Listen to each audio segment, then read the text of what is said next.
क्या कोई अपने अपने सबसे भरोसेमंद लड़ाकू विमान की पीठ में छुरा घोंप सकता है? जवाब है हाँ। मई 2025 का वो ऑपरेशन सिंदूर याद कीजिए, जब भारतीय वायुसेना के राफेल पाकिस्तान की सीमा में मौत बनकर मंडरा रहे थे।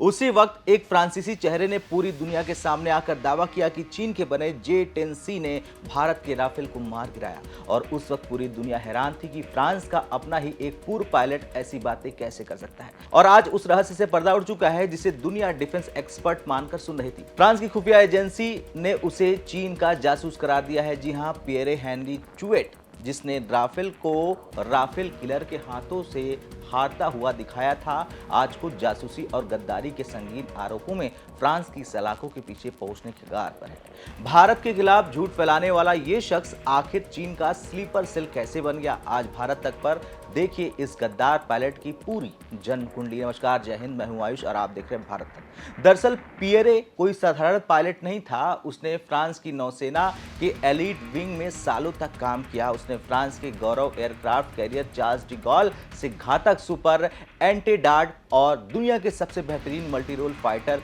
जेट राफेल एम उड़ाए थे। साल 2021 में नेवी छोड़ने के बाद उसने खुद को एक सोशल मीडिया स्टार या फिर डिफेंस एनालिस्ट के रूप में पेश किया।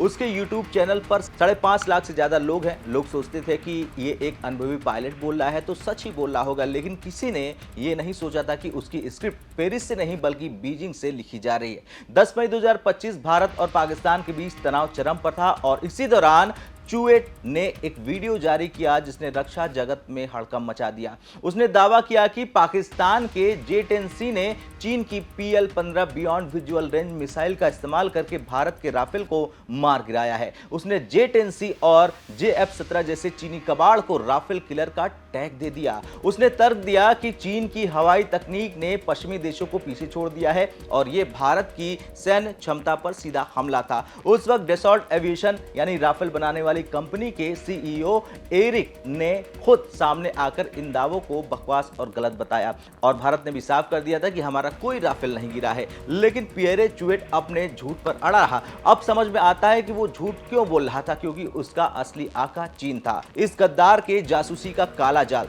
दरअसल फ्रांस की खोजी मीडिया संस्थाओं ले केनार्ड एन चेन और मीडिया पार्ट ने जो खुलासा किया है वो रोंगटे खड़े कर देने वाला है। आरोप है कि जब चुवेट फ्रांस की नेवी में एक्टिव ड्यूटी पर था तभी उसने सितंबर 2018 और अगस्त 2019 में चुपके से चीन की यात्राएं की। उसने अपने कमांडिंग ऑफिसर तक को इसकी भनक नहीं लगने दी। इन यात्राओं का खर्च किसने उठाया? दक्षिण अफ्रीका की एक फ्लाइंग एकेडमी ने, जो चीन के लिए काम करती है। अब चुवेट ने वहां जाकर चीनी मिलिट्री पायलटों को वो राज सिखाए जो केवल एक राफेल पायलट को पता होते हैं। उसने उन्हें aircraft carrier operations landing signal officer यानी LSO की ट्रेनिंग और यहां तक कि सीरिया में पश्चिमी देशों द्वारा इस्तेमाल की गई सीक्रेट टेक्निकल जानकारी भी लीक कर दी। 20 जुलाई 2026 फ्रांस की मुख्य घरेलू खुफिया एजेंसी DGSI ने चुवेट के घर पर धावा बोल दिया। उसके पास से ऐसे सबूत मिले जो उसकी गद्दारी की गवाही देते हैं। पेरिस की सरकारी वकीलों के अनुसार उस पर विदेशी शक्ति को खुफिया जानकारी देने,